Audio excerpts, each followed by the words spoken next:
Raja Mesias dan penyelamatan Israel. Tetapi engkau, hai Bethlehem Efratah, hai yang terkecil di antara kaum-kaum Yehuda, daripadamu akan bangkit bagiku seorang yang akan memerintah Israel, yang permulaannya sudah sejak purbakala, sejak dahulu kala. Sebab itu ia akan membiarkan mereka sampai waktu perempuan yang akan melahirkan telah melahirkan. Lalu selebihnya dari saudara-saudaranya akan kembali kepada orang Israel. Maka ia akan bertindak dan akan mengembalakan mereka dalam kekuatan Tuhan, dalam kemegahan nama Tuhan Allahnya. Mereka akan tinggal tetap, sebab sekarang ia menjadi besar sampai ke ujung bumi. Firman Tuhan dalam kehidupan kita hari lepas hari.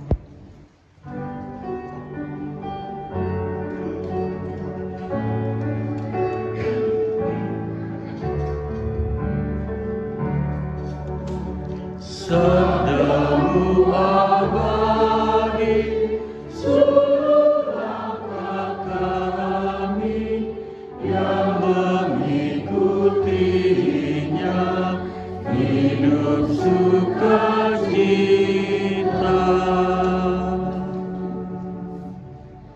Bapak, Ibu, Saudara, dan anak-anak yang dikasihi Tuhan, tema kita pada malam hari ini adalah Mesias yang membawa damai sejahtera.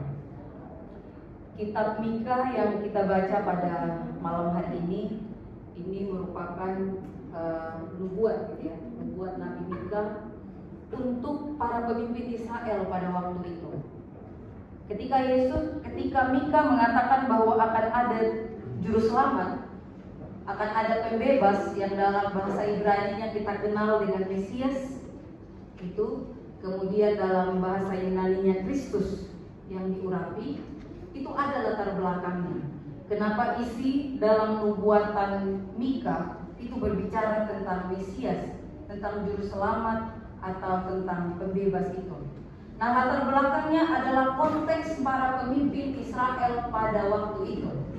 Jadi para pemimpin Israel pada waktu itu, mereka adalah orang-orang yang memimpin bangsa Israel untuk melayani diri mereka sendiri.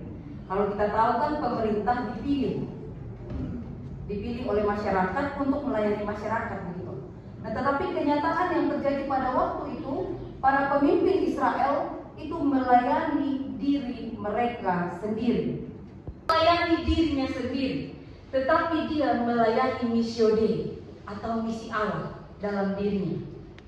Jadi kalau pemimpin Israel melayani diri mereka sendiri, maka pemimpin yang akan datang nanti, yang tadi kita baca dalam ayat pertama, kedua, dan ketiga, akan datang, akan lahir bagimu dari seorang perempuan. Pemimpin itu adalah pemimpin yang tidak melayani dirinya sendiri, tetapi melayani Allah. Dan tidak untuk kemuliaannya sendiri, tetapi untuk kemuliaan Allah. Bapak, Ibu, dan Saudara yang dikasihi Tuhan, belakangan ini kan dunia lagi dihebohkan, gitu ya, lagi dibuat bergumul dengan peristiwa sekarang Israel dan Palestina. Dan saya tidak tahu hari ini, tapi waktu saya masih kuliah, saya lihat saudara-saudara saya itu masih banyak yang salah kaprah tentang masalah Israel Palestina, gitu ya. Masih melihat itu sebagai masalah agama. Apalagi tamengnya Alkitab, itu kan ada di Alkitab. Nanti lagu penutup kita, Mas Degoro, lagu Kau Datanglah Immanuel, gitu ya, bahwa Israel itu akan diagungkan.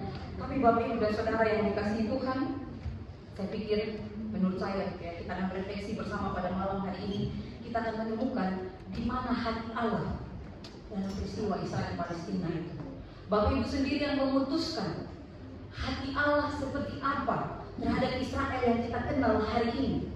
Kalau Bapak Ibu masih terus mengaitkan Israel yang sekarang politis dengan Israel yang ada di Alkitab. Jadi perenungan pada malam hari ini saya pikir baik sekali. Kita melihat Bapak Ibu, tadi ada pemimpin dunia, pemimpin Israel yang memimpin untuk melayani diri mereka sendiri, tetapi ada pemimpin yang diutus oleh Allah yang datang untuk melayani misi Allah, untuk melayani kehendak Allah. Ketika dia datang ke dunia, dia datang bukan untuk memerintah dengan tangan besi. Dia datang bukan untuk menajamkan pedang, ya. Tetapi dia datang, kita lihat bersama di ayatnya yang ketiga. Ayat yang kedua saya pakai. Di ayat yang kedua, setelah perempuan itu melahirkan, di ayat yang ketiga kita melihat ia akan bertindak. Bertindaknya ini dia tidak menciptakan bom, gitu ya. Dia tidak menciptakan senjata. Dia tidak menciptakan alat untuk genosida, atau dia tidak membuat semacam strategi untuk menjatuhkan para pemimpin itu seperti itu, tidak. Tetapi pemimpin yang akan sebagai budaya tandingan, sebagai tandingan dari pemimpin yang ada pada saat itu, dia datang untuk mengembalakan. Jadi ini sesuatu yang bertolak belakang sekali. Ada pemimpin yang datang untuk mengembalakan. Dan kalau tadi pemimpin yang lalu itu memakai kekuatan mereka, maka Mesias itu akan datang untuk mengembalakan. Bapak Ibu sambil lihat Alkitabnya di ayat yang ketiga, Mesias itu bertindak, datang mengembalakan dengan kekuatan Tuhan, dan bukan untuk memegahkan diri bahwa saya akan menguasai beberapa wilayah di dunia ini, tidak. Tetapi datang dalam juga kemegahan Tuhan. Dan Mesias tidak melayani dirinya sendiri. Yang namanya gembala, Bapak Ibu, pekerjaannya gembala itu kan memastikan bahwa domba-domba itu tetap hidup. Jadi kalau ada pemimpin dunia yang berusaha untuk mematikan, memusnahkan, menggenosida kelompok yang lain untuk ketahanan tahtanya, maka Mesias itu tidak seperti itu. Dia adalah pemimpin yang datang berpihak kepada kehidupan. Dia datang sebagai gembala dengan kekuatan Tuhan, yang bukan untuk mematikan yang lain, tetapi justru untuk menghidupkan. Sekali lagi, gembala itu pekerjaannya menghidupkan, bahkan sampai memberikan dirinya sendiri untuk kehidupan dari domba yang dirawat atau dipeliharanya.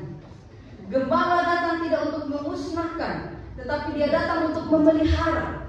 Dia datang untuk memberi makan. Dia datang untuk melindungi. Dia datang untuk memastikan di dalam kata amin bahwa ada kehidupan. Maka Mesias adalah pemimpin yang bertolak belakang dengan pemimpin Israel pada waktu itu. Jadi saya di depan Bapak Ibu putuskan sendiri bagaimana hati Allah dengan kondisi perdamaian dunia saat ini.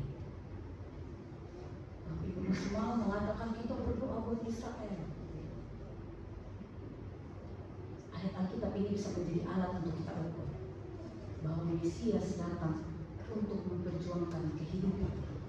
Jadi kalau ada satu pemimpin yang mencoba-coba menjadikan kehidupan untuk kekuatan tahtanya atas nama kekuatan bangsanya, kita periksa apakah hati Tuhan ada di dalam hati pemimpin itu. Karena Tuhan datang sebagai gembala yang berpihak kepada kehidupan, sebagai pemimpin yang memperjuangkan kehidupan tanpa menghancurkan. Pemimpin yang tidak mempedulikan, yang tidak memperjuangkan dirinya sendiri, tetapi pemimpin yang sungguh-sungguh melayani misi Allah, yang memuliakan Allah dan tidak membesarkan namanya sendiri.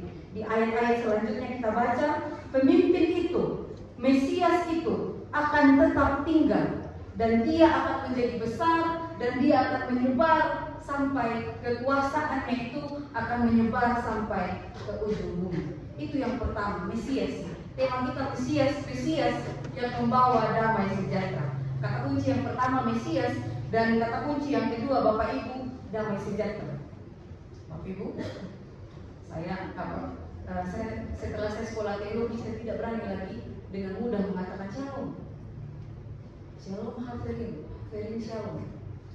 Karena dalam studi itu saya belajar bahwa kata shalom itu yang diterjemahkan dalam bahasa Indonesia damai sejahtera itu ternyata tidak semudah lidah kita ucapkan. Ya. Bahasa Indonesianya damai sejahtera, Bahasa Ibraninya shalom. Shalom, karena Esra gitu ya, shalom. Gitu. Nah, shalom itu kalau diterjemahkan ke dalam bahasa Inggris ini bagus. Ini mendekati makna yang sebenarnya. Completeness. Ada ibu guru, Mbak Marta, mana Mbak Marta? Mbak Marta, completeness itu apa ya? Mana Mbak Marta tadi? Di belakang. Apa di atas? Completeness itu apa? Bapak Ibu yang ahli bahasa Inggris mungkin lebih bisa menolong kita menerjemahkan ini dengan lebih baik. Completeness itu apa Bapak Ibu? Completeness itu makna dari shalom. Mbak Aura, completeness itu apa? Apa? Melengkapi gitu ya. Melengkapi, membutuhkan. Kalau belum ada dia, kalau orang masih pacaran gitu ya, kalau belum ada dia di ruangan ini aku rasa ada yang kurang. Jadi kayak gitu nggak dulu Pak? Enggak ya? Kalau belum ada dia dalam ruangan ini masih ada yang kurang. Kalau dia belum datang dalam persekutuan, kalau dalam konteks pemuda gitu ya, masih ada yang kurang. Gitu ya. Completeness itu berbicara tentang mengutuhkan. Jadi shalom itu sebenarnya sedalam itu. Ini namanya stako. Kayak gini gambaran shalom ini. Ini semoga Bapak Ibu bisa lihat ya. Bapak Ibu, yang ada anak nih, Mas Eki ini apa namanya Mas Eki? Mbak Nike apa namanya? Anaknya Pak Lia Pulo, Pak Lia, apa namanya Mbak Lea? Uno Sako, ya Uno Sako Mbak Grace ya, Uno Sako, gitu ya. Jadi completeness itu adalah ketika setiap balok ini tersusun terisi. Completeness itu adalah ketika tidak ada satu batang balok pun yang berada di luar. Ketika satu saja ada di luar, maka ini bukan completeness. Dan inilah yang dimaksudkan dengan shalom. Jadi sebenarnya nggak mudah sekali kita ngomong shalom itu. Mohon setelah Natal, malam Natal ini, kata shalom itu kita lebih maknai lagi. Bahwa ketika kita mengucapkan shalom, kita berharap orang yang ada di depan kita merasa utuh ketika kita datang. Bukan merasa malah ketika kita datang malah hatinya malah jadi gak tenang. Aduh, yang ini udah datang kacau gitu ya. Maka pastikanlah kehadiran kita yang sering latah mengucapkan shalom itu benar-benar hadir membawa shalom. Shalom itu misalnya seseorang dia hidupnya baik, karirnya baik, tapi masih menunggu jodoh, belum utuh gitu ya. Itu biasa bisa digambarkan seperti itu. Atau shalom itu, wah ada yang ketawa, kena di hati ya Mas gitu ya. Atau shalom itu misalnya di dalam keluarga sudah ada suami, istri, anak gitu ya. Tidak lagi mendoakan minta mohon karena sudah ada anak, tetapi sayangnya istri sibuk dengan dirinya sendiri. Maka walaupun kelihatan berdiri seperti ini rumah tangga itu, tetapi belum komplit. Ada istri yang tubuhnya ada, tapi hati cintanya tidak ada di situ.